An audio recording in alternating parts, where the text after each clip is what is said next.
What if the most dangerous man in the American military wasn't the one commanding troops on the battlefield, but the one waiting impatiently on the sidelines, hungry for a war that was already slipping away from him?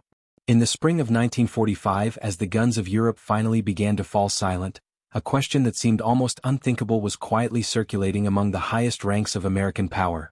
Should George S. Patton, the most brilliant, volatile, and controversial general the United States had ever produced, be sent to the Pacific to finish what Douglas MacArthur had started? And when Dwight D. Eisenhower, the Supreme Allied Commander himself, raised the possibility with Harry S.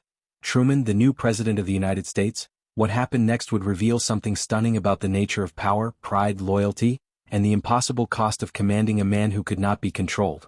If this kind of story, the kind that history books bury in footnotes but that actually changed the world, is what you live for, then subscribe to this channel right now, hit that like button, and share this video with someone who thinks they already know everything about World War II.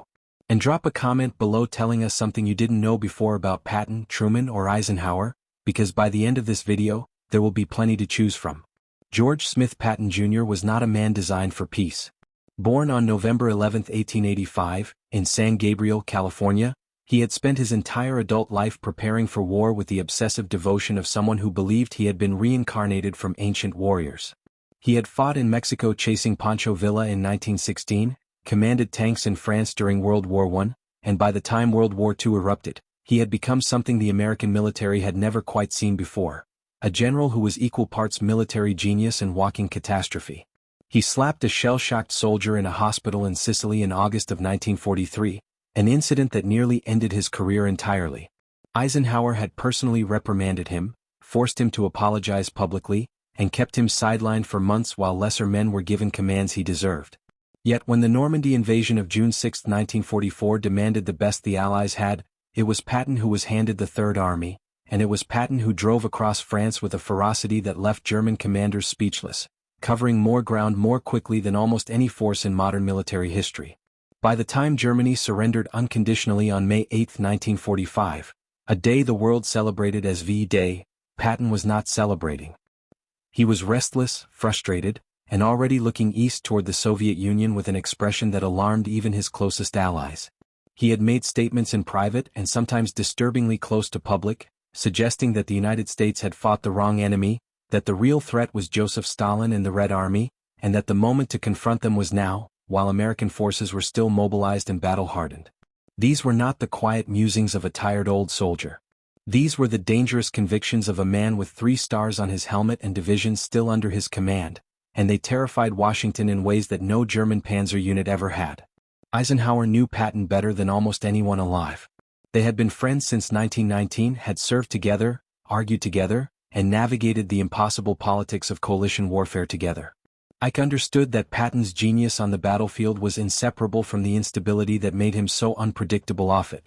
When the Pacific War was still raging in the summer of 1945, with American forces preparing for what military planners estimated could be a catastrophic invasion of the Japanese home islands, potentially costing hundreds of thousands of lives, the question of whether Patton should be transferred to that theater became genuinely serious.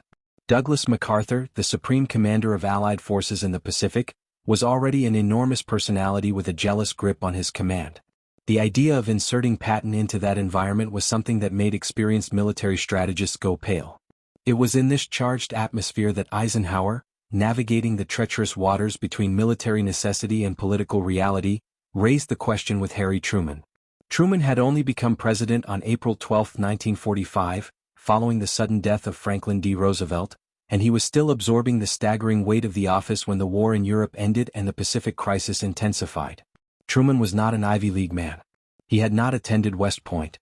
He was a haberdasher from Independence, Missouri, who had served as an artillery captain in World War I and who had an instinctive, plain-spoken sense of human character that cut through ceremony and protocol like a bayonet. When Eisenhower presented the Patton question, framing it carefully, weighing the military value against the political and diplomatic risks, Truman listened. And then he answered with a directness that would have made Patton himself flinch.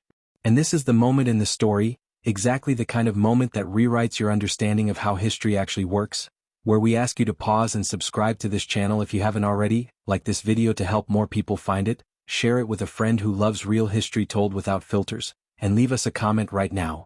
Did you know that Truman and Eisenhower had this conversation? Because what Truman said next reveals something about presidential power and military leadership that almost nobody talks about. Truman's response to the idea of bringing Patton into the Pacific Theater was not a simple yes or no. It was something far more revealing. The president acknowledged Patton's undeniable gifts. No serious person in 1945 could deny what the Third Army had accomplished between August 1944 and May 1945, sweeping through France, Luxembourg, and into the heart of Germany itself with a momentum that seemed almost supernatural.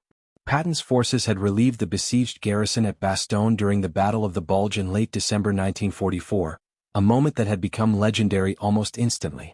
But Truman also understood what Eisenhower was really asking him to evaluate, not just whether Patton could win battles in the Pacific, but whether the act of deploying him there would create problems larger than the ones it solved. And the answer, Truman made clear, was deeply complicated by the diplomatic reality of 1945. The United States in the summer of 1945 was not operating in isolation.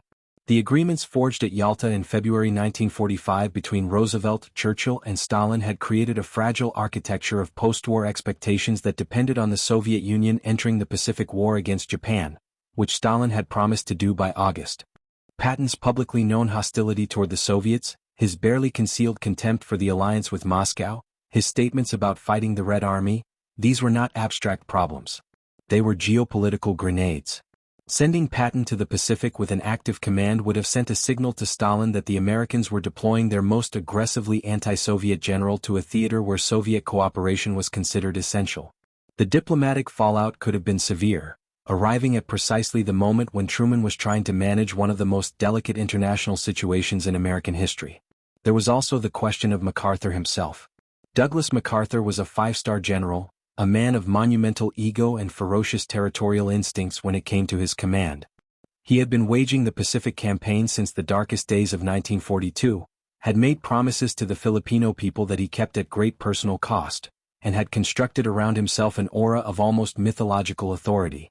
Putting Patton anywhere near MacArthur's theater without a clear and unambiguous chain of command would have been, as more than one military analyst later observed, like putting two active volcanoes in the same room and hoping they wouldn't erupt simultaneously. The Joint Chiefs of Staff, who were already managing MacArthur's considerable demands with diplomatic exhaustion, had no appetite for adding Patton to that equation. Then, on August 6, 1945, the world changed forever. The Enola Gay dropped the atomic bomb on Hiroshima, killing an estimated 70,000 people instantly and tens of thousands more in the days and weeks that followed. On August 9, a second bomb fell on Nagasaki. On August 15, Emperor Hirohito announced Japan's surrender. The invasion that had seemed inevitable, the invasion for which Patton might have been summoned, never came. The question of whether to bring Patton back to active war command became, in a matter of days, a historical hypothetical rather than a live decision. And yet the conversation between Eisenhower and Truman, and the reasoning behind it, illuminates something profound about the limits of military genius in a world where war is never purely a military problem. Patton himself, upon hearing of Japan's surrender, was reported to have expressed genuine disappointment, not because he wished for more death, but because for a man like George Patton, peace was a kind of exile.